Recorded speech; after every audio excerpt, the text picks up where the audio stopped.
नमस्कार, मैं हूँ रणबीर बंद्राल और आप देख रहे हैं बियॉन्ड द हेडलाइंस, जहां हम बात करते हैं न सिर्फ सुर्खियों की बल्कि खबरों की तह तक जाते हैं। आइए सबसे पहले जान लेते हैं आज दिन भर की तमाम बड़ी खबरों के बारे में।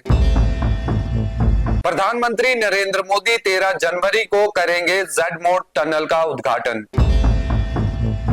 जम्मू कश्मीर पुलिस ने आज श्रीनगर में इंटरनेशनल ड्रग रैकेट को बस्ट करते हुए करीब 8 किलो हेरोइन जब्त किया। रेलवे सेफ्टी कमिश्नर दानिश चंद आज हाई स्पीड ट्रेन में बैठकर पहुंचे कटरा से बानीहाल। सतीश शर्मा मिले आज यूनियन मिनिस्टर नितिन गडकरी से और अश्विनी वैष्णव जी से। जम्मू स्पा एसोसिएशन ने कल की जो रेड्स हुई थी उस पर आज जम्मू कश्मीर पुलिस का वेलकम किया। पुलिस ने एक इंस्टाग्राम अकाउंट के एडमिन के खिलाफ एफआईआर दर्ज की है आज भदरवा में। इन सब पर चर्चा करने के लिए आज हमारे साथ मौजूद हैं हमारे एग्जीक्यूटिव एडिटर दीपक खजूरिया जी। दीपक जी, प्रधानमंत्री नरेंद्र मोदी 13 तारीख को जेड-मोड टनल का उद्घाटन करेंगे।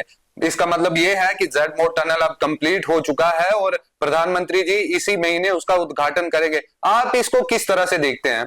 देखिए, एक तो प्राइम मिनिस्टर नरेंद्र मोदी का इस साल का ये पहला जम्मू कश्मीर का विजिट होगा और जब वो फिजिकली जेड-मोड टनल को इनॉग्रेट करेंगे, उसका उद्घाटन करेंगे, तो उसके बाद से ही जेड-मोड टनल ट्रैफिक के लिए शुरू भी कर दी जाएगी। और खास तौर पे पहले मैं ये बता दूं कि जेड-मोड टनल किस तरह से इंपॉर्टेंट है। श्रीनगर और सोनमर्ग के हाईवे पे बनी हुई है और गगनगीर, जहां पर आतंकी हमला भी अक्टूबर में हुआ था, वहां से ही ये बाईपास होकर जो है काफी चोटीली पहाड़ियों को काटती हुई करीबन 6.5 किलोमीटर लंबी टनल, रोड टनल जो है बनी है। और सबसे बड़ी बात है, ये ऑल सीजन टनल है। सर्दी में जब बर्फबारी होती थी तो कई बार सोनमर्ग पर ट्रैफिक जैमिंग होती थी, हाईवे ट्रैफिक रुक जाती थी। अब ट्रैफिक चलती रहेगी और कुल मिलाकर कश्मीर को लद्दाख से जोड़ने वाला जो हाईवे है उस पर जेड-मोड टनल का होना बहुत ही स्ट्रेटेजिकल हिसाब से भी बहुत इंपॉर्टेंट माना जा रहा है। और फिर जब प्राइम मिनिस्टर नरेंद्र मोदी खुद उद्घाटन करने फिजिकल तौर पर फिजिकली वहां पहुंच रहे हैं तो ये एक अच्छी बात है। और प्राइम मिनिस्टर खास तौर पे कश्मीर लद्दाख को लेकर क्या बोलते हैं, डेवलपमेंट को लेकर क्या बात करते हैं, ये भी इंपॉर्टेंट रहेगा। अभी 2 दिन पहले ही प्राइम मिनिस्टर ने जो रेल ब्रिज था, चिनाब रेल ब्रिज, उसकी बात की। हालांकि ऑनलाइन तौर पर ही उसे इनॉग्रेट किया दिल्ली से, और वहां भी पहली ट्रेन जो है बहुत जल्दी जा रही है। तो एक अच्छी बात है प्राइम मिनिस्टर का आना। और जेड-मोड टनल कुल मिलाकर एक बहुत अच्छा डेवलपमेंट का हमारे प्रोजेक्ट था।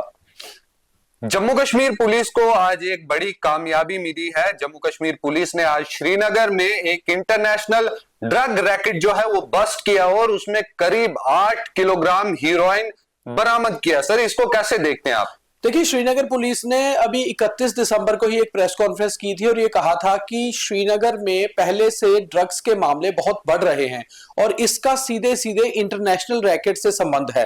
पाकिस्तान की ओर से जब अब टेररिस्ट नहीं भेजे जा सकते क्योंकि बहुत स्ट्रिक्टनेस हो गई है एलओसी पर और इन्फिल्ट्रेशन की कोशिशें नाकाम हो रही है, टेररिज्म पर लगाम लगी है, तो वो नार्को टेररिज्म पर जोर दे रहा है आईएसआई और पाकिस्तान। और लगातार कोशिश हो रही है कि पाकिस्तान से ड्रग्स भेजे जाएं और कश्मीर में युवाओं को ड्रग्स की लत लगाई जाए। उसी का नतीजा था कि कश्मीर पुलिस ने खास तौर पे एक बड़ा अभियान श्रीनगर शहर में चलाया था, जिसके रिजल्ट्स भी अच्छे मिले। करीबन 200 के करीब एफआईआर लॉन्च हुई साल 2024 में ड्रग्स के मामलों में, ड्रग पैडलिंग में, स्मगलिंग में।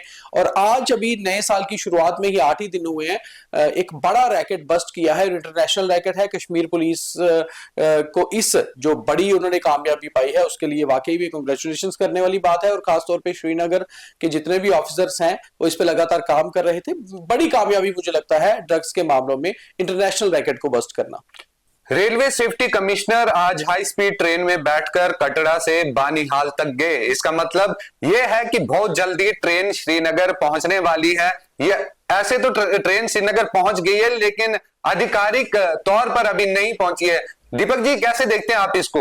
नहीं, उस हिसाब से देखा जाए तो ट्रेन अभी श्रीनगर जो पहुंची है, अभी ट्रेन चलकर नहीं पहुंची है, ट्रेन के डिब्बों को शिफ्ट किया गया था और बनिहाल से बारामूला तक की ट्रेन चल रही है। मगर जी। जो मेन चीज है कटरा से बनिहाल को जोड़ना, वो बड़ा इंपॉर्टेंट है। उससे कन्याकुमारी से कश्मीर तक रेल लिंक पूरा जुड़ जाएगा।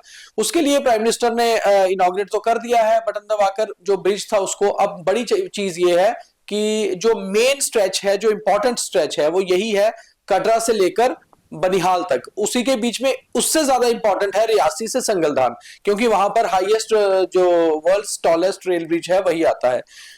वहां पर सतीश चंद जो कमिश्नर है रेलवे सिक्योरिटी के, वो कल के पहुंचे हुए हैं शाम को। आज वो हाई स्पीड ट्रेन में बैठ के संगलदान तक गए हैं, जिसका मतलब है कि जितनी भी टनल्स हैं, जितने भी रास्ते में ब्रिज आते हैं, वो बिल्कुल क्लियर सिग्नल उसका दे दिया है। तो क्लियरेंस मिल गई है। अब बड़ी बात है कि रेलवे की ओर से प्राइम मिनिस्टर नरेंद्र मोदी से टाइम लिया जाएगा और जिस दिन प्राइम मिनिस्टर टाइम देंगे, दिल्ली से हरी झंडी दिखाकर वंदे भारत को वो रवाना करेंगे और फिर वो दूसरे दिन 13 घंटे में श्रीनगर पहुंचेगी। जम्मू कश्मीर के कैबिनेट मिनिस्टर सतीश शर्मा आज दो केंद्रीय मंत्रियों से मिले, जिनमें एक नितिन गडकरी जी हैं और दूसरे अश्विनी वैष्णव जी। दीपक जी क्या लगता है जम्मू कश्मीर के किन मुद्दों पर चर्चा की गई होगी? देखिए, कोई मुद्दों पर चर्चा वाली बात नहीं होती रणवीर। ऐसे जितने भी जो स्टेट्स होती हैं उनके जो मिनिस्टर्स सेंटर में जाते हैं, वो बड़े मंत्रियों से मिलते हैं, तो कुछ ना कुछ जो डेवलपमेंट के वर्क्स होते हैं, ऑफिशियल मीटिंग्स ही होती हैं, इसमें पॉलिटिकल बात नहीं होती। तो सतीश शर्मा क्योंकि 3 विभागों के मिनिस्टर हैं, ट्रांसपोर्ट भी उनके पास ही है, ट्रांसपोर्ट मिनिस्टर हैं केंद्र में नितिन गडकरी, उनसे वो मिले हैं और उनसे बातचीत हाईवेज को लेकर हुई है। कई सारे ऐसे हाईवेज हैं जम्मू कश्मीर में जिन पर भी काम होना बाकी है और फिर रिंग रोड भी जो है वो भी अभी कंप्लीट होने ही वाला है, उसको लेकर भी कुछ इश्यूज होंगे। और वो कल शाम को मिले थे अश्विनी वैष्णव जी से जो रेल मंत्री हैं। तो उनके मिलने का कारण ये हो सकता है क्योंकि सतीश शर्मा मदन लाल शर्मा जी के सुपुत्र भी हैं। मदन लाल शर्मा जब एमपी थे, जम्मू से सांसद थे, तो उस समय एक प्रोजेक्ट शुरू हुआ था रेलवे का जो पुंछ राजौरी तक ट्रेन को ले जाने का।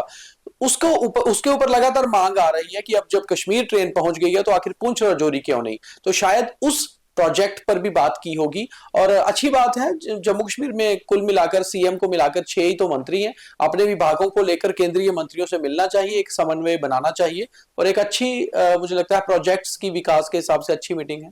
देखिए अगर कल की बात करी जाए तो कल जम्मू कश्मीर पुलिस ने जम्मू में करीब 20 स्पा सेंटर पर जो है वो रेड किया था। उसी को लेकर आज स्पा सेंटर्स की जो एसोसिएशन है उसने एक प्रेस कॉन्फ्रेंस की और प्रेस कॉन्फ्रेंस में उन्होंने पुलिस की जो ये रेड्स हुई है उसका वेलकम किया है।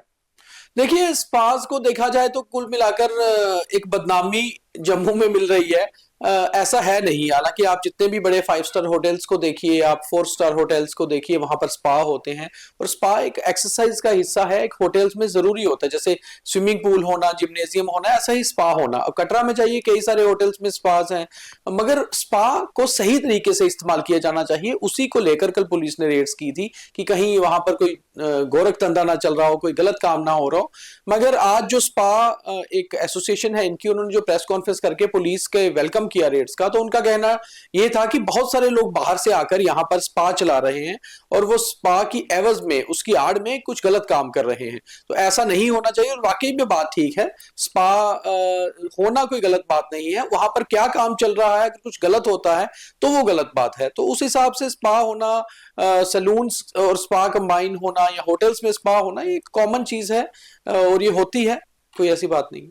जम्मू कश्मीर पुलिस ने आज एक इंस्टाग्राम अकाउंट के जो एडमिन थे उनके खिलाफ एफआईआर दर्ज की और एफआईआर दर्ज करने के कारण पीछे ये बताए जा रहे हैं कि कुछ डेफेमेटरी कंटेंट जो है वो शेयर कर रहे थे। देखिए रणबीर, ऐसी चीजों को लेकर अब जम्मू कश्मीर पुलिस बहुत सीरियस हुई है, खासतौर पे साइबर क्राइम के मामले। ये साइबर क्राइम में ही ऐसी चीजें आती हैं। इसमें 2 चीजें हैं। एक, साइबर क्राइम में ये चीज आती है कि आप किसी को ब्लैकमेल कर रहे हैं फेक अकाउंट्स क्रिएट करके। दूसरा एक होता है कि आप डिफेमेटरी कंटेंट अपलोड कर रहे हैं, आप किसी पर्टिकुलर पर्सन के खिलाफ कुछ गलत कंटेंट अपलोड कर रहे हैं, पिक्चर्स गलत कर रहे हैं या मॉफ पिक्चर्स को आप कर रहे हैं, या फिर आप किसी कम्युनिटी किसी रिलीजन के खिलाफ कुछ कर रहे हैं। तो ऐसा कुछ भी जो कंटेंट है सोशल मीडिया पर, उस पर अब जम्मू कश्मीर पुलिस बहुत ईगल आई रख रही है, मतलब वो बारीकी से नजर रख रहे हैं कि कौन क्या कर रहा है। तो ऐसा ही एक पेज भद्रवा से चलता था, हालांकि हमने जब आपने मुझे लगता है कोशिश की उसको देखने की, वो शायद ब्लॉग आया, लॉक था वो पेज, मगर काफी सारी सेक्शंस में मामला दर्ज हो गया है। और मुझे लगता है सोशल मीडिया पर ऐसी चीजों पर पुलिस को नजर रखनी भी चाहिए जो एंटी नेशनल हो, एंटी सोशल हो, तो उनके ऊपर कार्रवाई होना भी जरूरी है। चलिए, बहुत बहुत धन्यवाद दीपक जी। तो ये थी आज दिन भर की तमाम बड़ी खबरें जिन पर दीपक जी ने विस्तार से आपको हर एक चीज बताई। फिर कल दिन भर की तमाम जो बड़ी खबरें होंगी उनके साथ आपके साथ एक बार दोबारा शाम को मुलाकात होगी। तब तक के लिए मुझे दीजिए इजाजत। धन्यवाद।